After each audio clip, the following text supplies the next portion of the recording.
So today we're going to make a lyric video that we can try and display while the song's playing, while we're playing live using Ableton to play backing tracks. And we're going to use that lyric video, and I'm going to talk you through the process of how we do that. So the first step, of course, is to open up our session like so, and select the bits and pieces that we want to play throughout that track. What I've done actually here in order to maintain some form of timing is I'm going to select the cue and the click track and a basic version of the track where the lyrics are, so I've got some reference point when it comes to make the video. Okay, got me so far? Cool.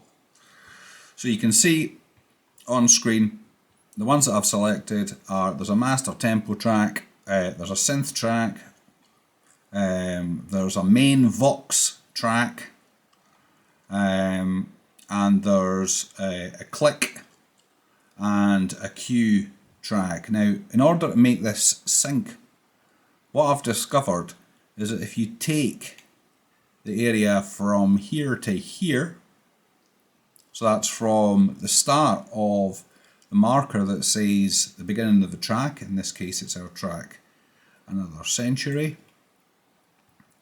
that's sufficient actually to draw markers into the system, so that when you go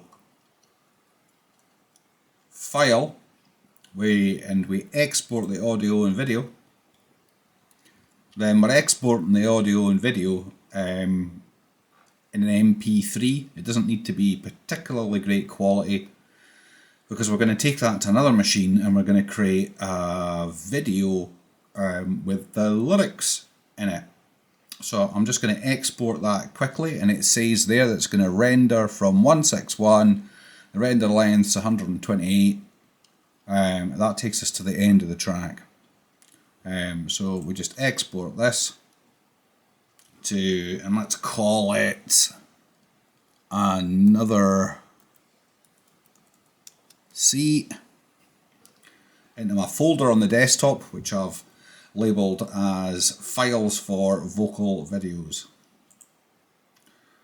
Off she goes, and then the next thing I will see you at the video making machine, because my Mac is rubbish at making videos, so I have to have a Windows machine with a good video card that enables us to do that. Then what we're going to do is open up FilmoraPro, we'll import into the film software, and then drag it across. So we've got Another Century, and you should be able to hear the file there, the one that we've taken from Ableton. We can start by creating text. So it's Another Century. We've shifted on and put the words in. Just checking the playback to make sure the transitions are. Everybody's walking up today, and so on. I've been very careful when I zoom in here at the beginning of the file to make sure that it absolutely matches up with the start of the track that we exported from Ableton, so that it's bang on the money. So it's just a case of render now. And what we want to do is open up Ableton for the file that we've been putting this stuff into, and pretty much drop the file in. The sync of it should be pretty good, because what you're doing is you're working to the file that you generated in Ableton, so it shouldn't be too hard. It's just a case really on here of finding Another Century, and there it is, as you can see. And there I've created just a track by dumping the video in for the word videos. So in my downloads I should have another C, and I should just be able to, because you can see the marker there, I should be able to drag it in right up to the marker, and then what should happen in theory is if and when you play Another Century and you view the video window, 1, 2, 1, 2, 3, 4. you should get playback that looks relatively okay. Come on, Verse. play. 100 years of kith and kin Very good. makes it hard to take it in. Blue wheel cars and flying boats. So of course at this stage you're wondering, what are you doing? What are you doing? So how are you going to trigger this live? So we're using AbleSet. I've done a video on AbleSet, you've seen that.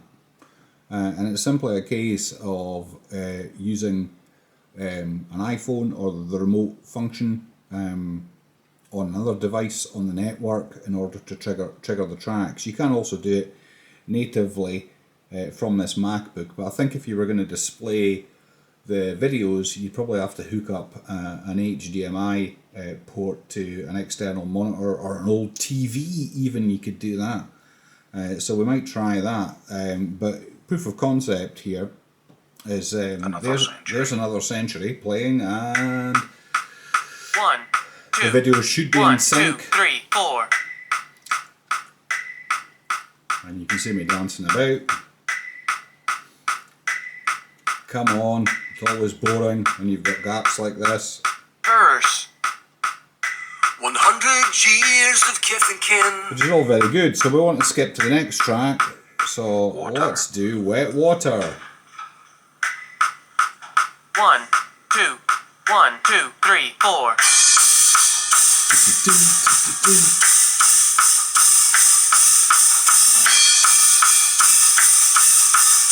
Yeah, get to 2, it. 3, 4. The The dusty paramour separate.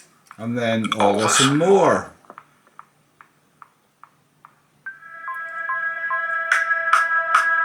One, two, 1, 2, 3, 4. So yeah, I'm making these videos just to explain to my colleagues what we're trying to do here. I've got another 14 or so tracks to go through, which I'm not going to get done today. But anyway, I hope that was enlightening as to how you could use AbleSet and lyric videos together to help people remember lyrics. I've seen very similar things done by worship bands in the US, which seems to be pretty big business over there. They're very, very good on their audio-visual content, and this is a cheaper way of doing it compared to products such as Pro Presenter and Proclaim, which are the two popular products in the US. So there you go. Okay, see you later. Bye.